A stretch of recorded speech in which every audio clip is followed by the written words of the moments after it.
శ్రీ మహాలక్ష్మి గోదా సమేత శ్రీ వెంకటేశ్వర స్వామి దేవాలయ పష్టమ వార్షిక బ్రహ్మోత్సవాలు కరీంనగర్లో ఘనంగా ప్రారంభమయ్యాయి. నగరంలోని జ్యోతినగర్ వెంకటాద్రి కాలనీ వెంకటేశ్వర ఆలయంలో రెండో రోజు బ్రహ్మోత్సవాల్లో భాగంగా పలు పూజా కార్యక్రమాలు చేపట్టారు. విశ్వక్సేన ఆరాధన, పుణ్యాహవచనం, వాస్తు శుద్ధితో పాటు గరుడ ప్రసాద వినియోగం లాంటి విశేష పూజా కార్యక్రమాలు కొనసాగాయి. సాయంత్రం అగ్ని ప్రతిష్ఠ, కుంభ ఆరాధనం, హోమం, రాత్రి సమయంలో శేషవాహన సేవ కన్నుల పండుగగా జరగనుంది.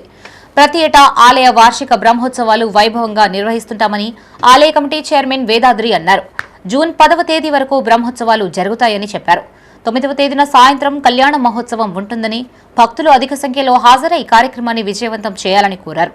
ఈ కార్యక్రమంలో ఆలయ కమిటీ చైర్మన్ వేదాద్రి, ప్రధాన కార్యదర్శి రామచంద్రరావు, రామచంద్రారెడ్డి, సుధీర్ రావు, పరందాములు, శ్రీరంగరావు, గోపాలరావు, ఆలయ కమిటీ ప్రతినిధులు, సభ్యులు పాల్గొన్నారు. శ్రీ మహాలక్ష్మి గోదా సమేత వెంకటేశ్వర ఆలయము వెంకటాద్రి కాలనీ జ్యోతినగర్ కరీంనగర్ నందు 6వ బ్రహ్మోత్సవము బ్రహ్మాండంగా జరుపుకుంటున్నాం. కాలనీవాసులు, పుర ప్రముఖులందరూ సహాయ సహకారాలతోని భక్తులు అశేష జనవాహంగా వస్తున్నారు. ఈ ఆలయంలో ఎవరైనా కోరికలు కోరుకొని మొక్కుకుంటే అవి ఖచ్చితంగా నెరవేరుతున్నాయని భక్తులకు ఒక ప్రగాఢమైన విశ్వాసం. దానితో పాటు అందరు భక్తి శ్రద్ధలతోని చాలా సహాయ సహకారాలు ఇచ్చుకుంటూ విశేష జనవాహం పాల్గొంటున్నారు.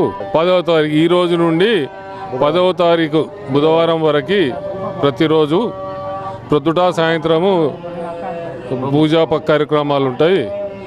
ఈరోజు మా మొదటి రోజు కార్యక్రమంలో గజావరణ చేసి ధ్వజారోహణ తర్వాత సపర కుర్మాంజనం అభిషేకం జరుగుతున్నది. ఈరోజు మొదటి రోజు సాయంత్రం శేషవాహన సేవ, మిగతా సేవలన్నీ ఉంటాయి.